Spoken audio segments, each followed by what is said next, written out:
Karas dostlarımız. Alo. Dost geldim aşağıda padenin önünde dur. Hey Feride.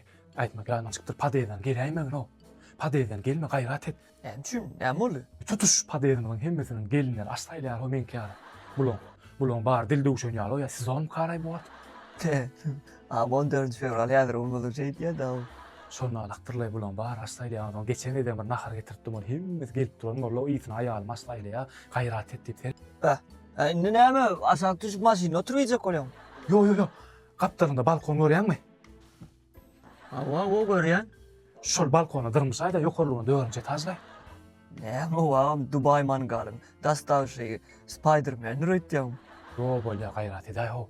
Pulun verecek ceyinden şu hiç kim görmediğince balkona dırmış ben balkonun kapısını alacağım ne? Bolya mı? Gayret et ne?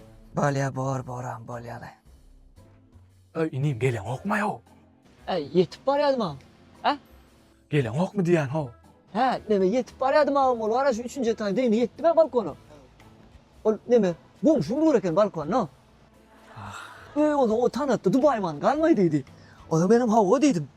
O da gayret etti onu. Öyle kat közen oturuyor. Can edecek ol oturdum dedi. Onu bakan zor dedi.